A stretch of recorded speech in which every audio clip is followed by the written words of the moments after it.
ओम नमः सिद्धिभ्यः नमो अरिहन्ताणं नमो सिद्धाणं नमो ऐर्याणं नमो वज्रायाणं नमो लोये सौवसाहुणम्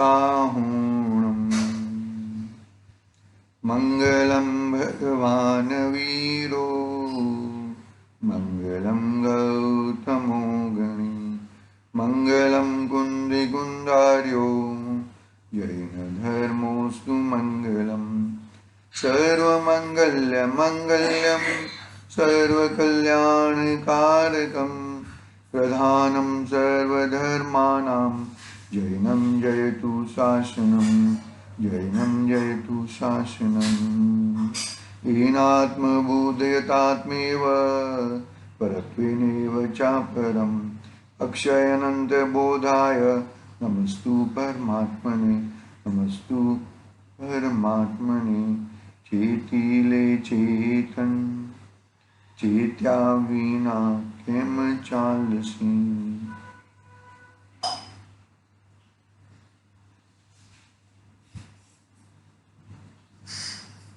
समाधि तंत्र पूज्यपाद स्वामी का एक महान ग्रंथ अपने सामने विराजमान है। आचार्य देव ने बहुत ही सुंदर तरीके से बात कही। 93 नंबर के श्लोक के माध्यम से उसके पहले अंधा और लंगड़ा का उदाहरण देके बात किया।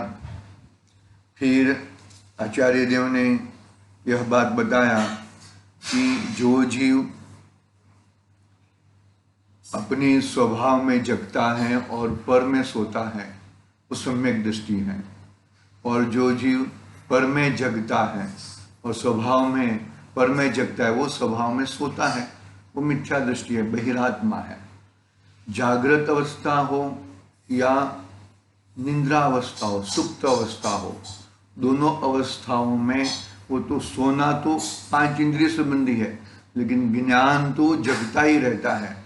तो ऐसा ज्ञान स्वभावी मैं हूँ, और वो ज्ञान स्वभाव के कारण मैं अपने आप में एकदम सुंदर तरीके से मैं जगता ही रहता हूँ। जो स्वभाव में जगता है वो विभाव में सोता है, और जो विभाव में जगता है वो स्वभाव उसको दिखता नहीं है। स्वभाव में जगने वाला विभाव को भी देख सकता है, कोई प्रॉब्लम नहीं है, वो है व्यवस्था है उस तरह की। स्वभाव में जगने वाला विभाव को भी देखता है, दोनों को देख के अपना कार्य पूरा करता है भैया। विभाव को देखता है यानी कि क्या, कि विभाव मेरा नहीं है, यहाँ पर मेरा अस्तित्व नहीं है, यहाँ पर मैं नहीं हूँ। और स्वभाव को देख के कहा यही मैं हूँ, इस तरह की उसकी मान्यता रहती है, उसकी उस तरह की पकड़ रहती है। पकड़ में फेर है। देखो आगे फिर 94 नंबर के श्लोक के माध्यम से आचार्य क्या कहना चाहते, पढ़ते हैं हम यहाँ से। सर्व अवस्थाओं में आत्मा मानने वाला, क्या सर्व अवस्थाओं में आत्मा मानने वाले की भी अशेष संपूर्ण शास्त्रों के परिज्ञान के कारण निंद्रा रहित जागृत हुए की मुक्ति होगी, ऐसा कहने वाले के प्रति कहते हैं। क्या कहते हैं? सर्व अवस्थाओं में, सभी अवस्थाओं में आत्मा मानने वाले के भी अशेष संपूर्ण शास्त्रों के परिज्ञान के कारण निंद्रा रहित जागृत हुई मुक्ति होगी, ऐसा कहने वाले के प्रति कहते हैं। सर्व अवस्थाओं में आत्मा मानना, पढ़ते हैं हम यहां से तो मालूम पड़ेगा क्या कहना चाहते आचार्य देव। देखो, विदिता शेष शास्त्रोपि न जाग्रदपि मुच्यते देहात्म दृष्टि ज्ञातात्मा सुप्तोन्मत्तो अपि मुच्यते। हो बहिरात्म शास्त्रपटु हो जागृत नहीं मोह, निद्रित हो उन्मत हो ज्ञाता कर्म विमुख। सभी चीजों का ज्ञाता दृष्टा स्वभाव है, लेकिन मैं ये शास्त्र में ये कहा है, ये शास्त्र में ये कहा है, ऐसी जो उसकी सूक्ष्म बुद्धि को लगाता है और वो चीज अपने स्वभाव में नहीं लगाता। ये बात समझ में, ये धंधा करने से ये कमाई होगी, ये धंधा करने से ये कमाई होगी, ये अच्छा धंधा है, ये बुरा धंधा है, इस तरह की जो बातें करेगा और धंधा नहीं करेगा तो उसको मुनाफा नहीं होता। यहाँ पर ये कहा है, वहां पर ये कहा है, ऐसी मान्यता को लेकर यह जीव यदि बैठा रहेगा तो उसका कार्य सधने वाला नहीं है, उसके प्रति कहते हैं। शास्त्रों में हर तरीके से बातें कही हैं। चरणान योग के शास्त्र में व्यवहार की प्राभुत करके बात कही है, द्रव्यान योग में निश्चय के आधार से बात कही है, कर्णान योग में पूरा भूगोल कहा है, वर्तमान योग में क्या कहा है कि पूरे 63 तला का पुरुषों के जीवन चरित्र के आधार से पूरी बात कही है। अंत में वितरागता को प्राभुत वितरागता बताई है। तो ये सब शास्त्रों की बात सुनकर यदि मैं ज्ञानी हो गया, मैं वो, तो इसके प्रति आचार्य देव क्या कहना चाहते हैं उसकी बात यहाँ पे चल रही है। देखो पढ़ता हूं मैं यहाँ से अनुवाद, वापिस एक बार पद्यानुवाद पढ़ लेता हूँ। ओ बहिरात्म शास्त्र पटु, हो जागृत नहीं मोह, निंद्रित हो उन्मत हो, ज्ञाता कर्म विमुख। अनुवाद पढ़ते हैं।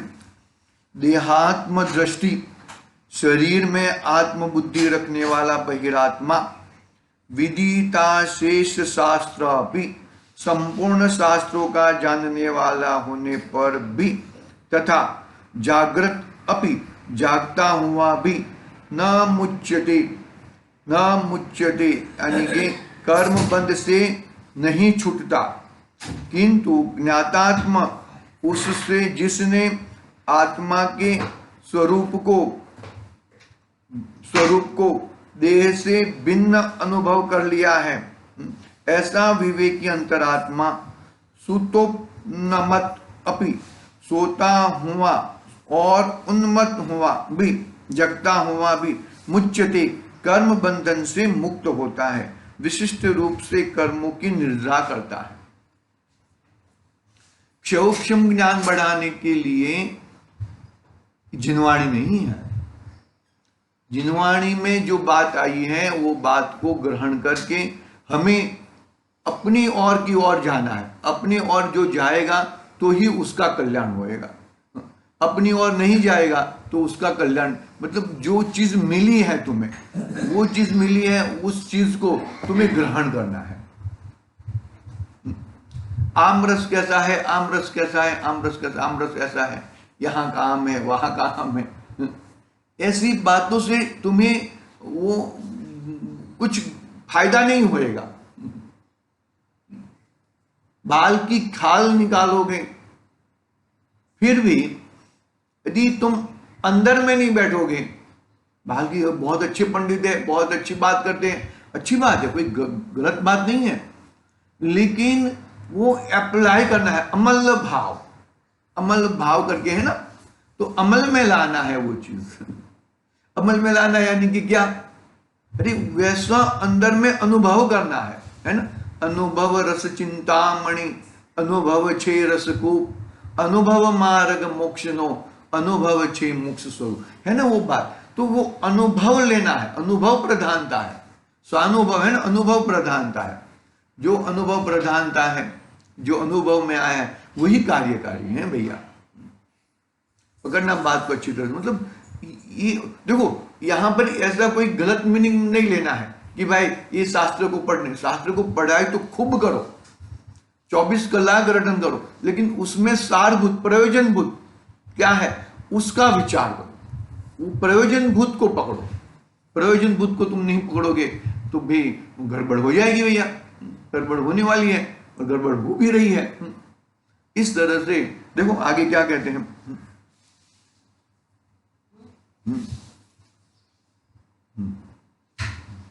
क्या कहते हैं आगे, देखो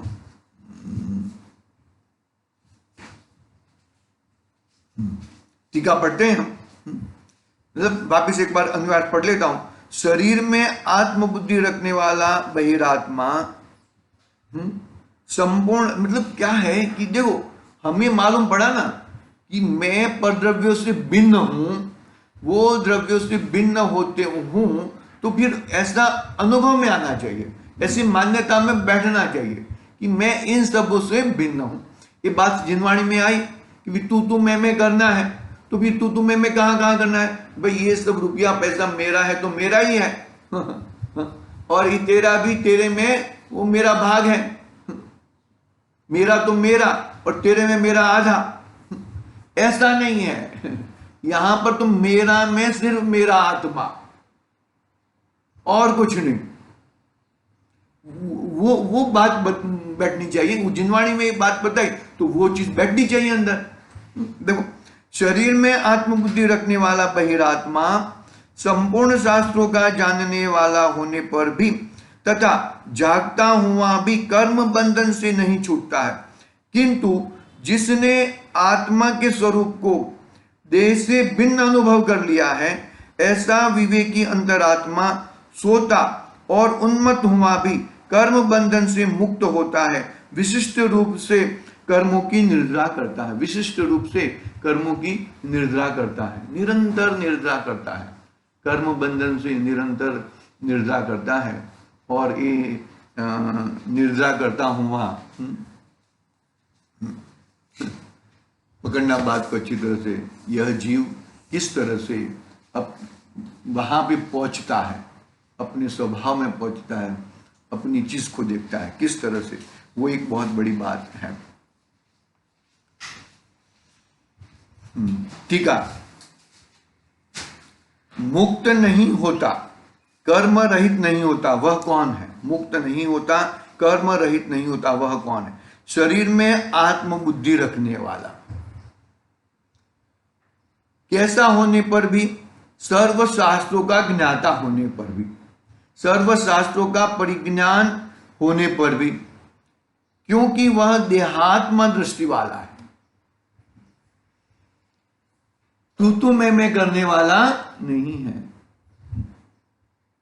वेद विज्ञान पूर्वक ही जितने सिद्ध हुए वो वेद विज्ञान पूर्वक ही हुए हैं, तू मैं करके गए हैं, और जितने यहां पे संसार में बंधे हुए दिखते हैं वो वेद विज्ञान के अभाव पूर्वक दिख रहे हैं।